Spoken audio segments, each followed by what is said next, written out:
Hello everyone, my name is Tasneem Safdari.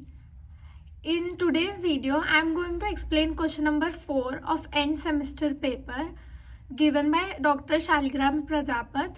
The subject is data science. In the previous videos, I have explained till question number 3 considering both part A and B, and in today's lecture, I am going to explain question number 4 both part A and B. So let's start. Question number 4 part A states that explain any 4 common feature engineering techniques for continuous or categorical data. So what is feature engineering? So feature engineering means creating new features or transforming existing ones to improve model performance. We have a model and it is performing well, but to increase its performance we are implementing or introducing new features or transforming existing ones. So this technique is known as feature engineering.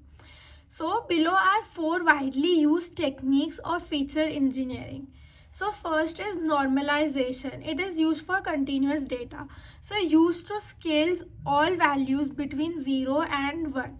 So formula is x norm is used for a normalization is equal to x minus x min upon x max minus x min. So it is a formula for normalization. It can normalize the values between 0 and 1. So why it is used? So helpful in KNN, neural networks, distance based models.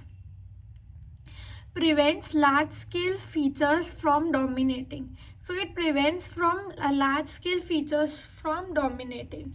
So what are the example? We have age as 20, 30 and 40. So it has normalized it to 0, 0.5 and 1 respectively. Second technique is standardization or z-score scaling. It is also used for continuous data. So converts data to have mean equal to 0 and standard deviation equal to 1.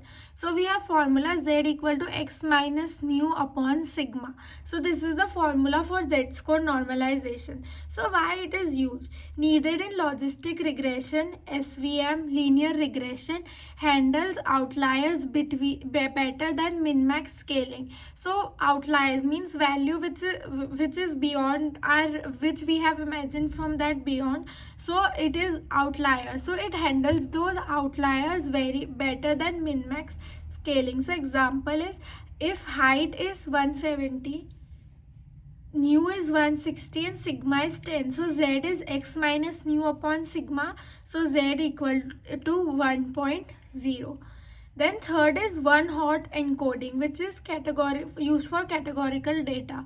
So convert categories into binary columns. For example, we have Delhi, Mumbai and Chennai. So in this we are converting the categories. It is in city categories into binary columns. So Delhi, Mumbai, Chennai. First we have Delhi and remaining to 0, then 0, Mumbai 1 and Chennai 0, then 0, 0 for Delhi and Mumbai both and Chennai 1. So why it is used? Required for ML models, means machine language models like logistic regression, SVM and NN, and removes ordinal meaning when categories have no order. Then we have label encoding or categorical data. Assign numerical codes to categories. Then we have label encoding. It is also for categorical data. So what it does, it assigns the numerical codes to categories. We have categories like colors. We have red, green, blue. So it is assigning the numerical codes, like red is given 0, green is given 1, blue is given 2. So this is we are assigning the numerical codes to our categories. Is label encoding. Where it is used? Tree based models like decision trees, random forests. So in these it is used, and algorithms that can handle numerical labels internally. Other techniques: binding, continuous, categorical. We have other techniques as well, for like binding, log transformation, polynomial features, frequency encoding, target encoding, feature extraction, that is done with PCA. So these are other techniques. So we have seen 4 feature engineering techniques, which means introducing new features to our existing model to increase its efficiency. So feature improves model accuracy by transforming raw data into meaningful features. Continuous data commonly uses normalization and standardization, while categorical data uses one hot and label encoding. Then part B of question number 4, from the data set we have given data set and we need to compute mean, median, mode and standard deviation. Explain when to use each measure. So we are given the data which is 12, 15, 12, 18. This is the data. We need to find the mean. So mean is the sum of all observations upon number of observations. So sum of observations we have 12, 15, 12, 18, 20, 15 and 30, and it is divided by the number of observations, which is we have 7 observations. Okay, so the sum is divided by 7. So 122 is divided by 7. The document contains some error while performing this operation, so it is 122 by divided by 7. So it is 17.43. So mean is 17.43. Now median. For median we need to sort the data. For example, here it is 12, 15, 12. So it should be 12, 12, 15, 15, 18, 20 and 30. So the data should be in sorted order. And then we'll find the middle value because n equal to 7. So middle value will be 4. So median will be 15. Then mode. Mode is the most frequently occurred element in the data set. So here the most frequently occurred element is in the median we can see 12 and 15 both has occurred 2 times, means mode will become 12 and 15 because it has occurred twice. So mode is 12 and 15 and bimodal means the data set contains two modes. Then standard deviation. Standard deviation, we have mean which is 17.43. So compute deviation and squares. So we have xi which is 12, 15, 15, 18, 20, 30. This is our means values, and xi minus mean. So 17.4 means 12 minus 17.43. This we will do, and then the squares. So we have calculated the squares.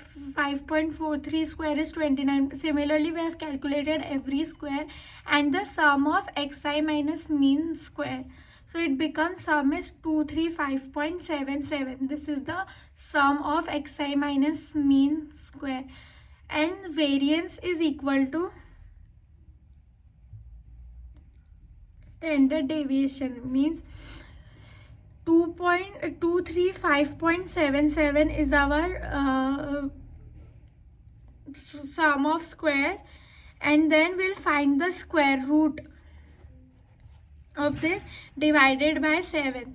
So square root of 33.68. So the answer is 5.82. Again it contained error, so we'll divide 23 by n. So it will be 33.68 means 235.77 divided by n. So 33.68, and then there its square root is 5.80. Now it also says when to use what, means mean, median, mode and standard deviation. So mean data has no extreme values. So mean will be used, and sensitive to outliers because it is sensitive to outliers. Median when outliers are present because it is robust and stable. Mode for categorical or repeating data. When data in data sets the particular number is occurring many times, so that time mode is used. Identifies most common value. Standard deviation to measure spread and variability. Higher standard deviation means more variations. So to find variability, what is the variation, we use standard deviation. So summary here is mean is 17.43, median is 15, mode is 12 and 15, and standard deviation is 5.80. The calculation part contains certain errors in when it is in fraction and square root. You can check it out. I have explained it what are the errors. And standard deviation is 5.80. So use mean for normal data. When we have normal data, we have no outliers or extreme values, and median when outliers exist, and more we need to find for categorical or repeated data, and standard deviation when we need to find the variation in the data. So that time we use a standard deviation. So this was all about question number 4, both part A and B. We have discussed mean, median, standard deviation, mode with their respective formulas as well. So this was question number 4. We'll be discussing the next questions in the next videos, which will be uploaded in my on my YouTube channel in the playlist, so you can look to it. I hope you liked it. Thank you so much for watching.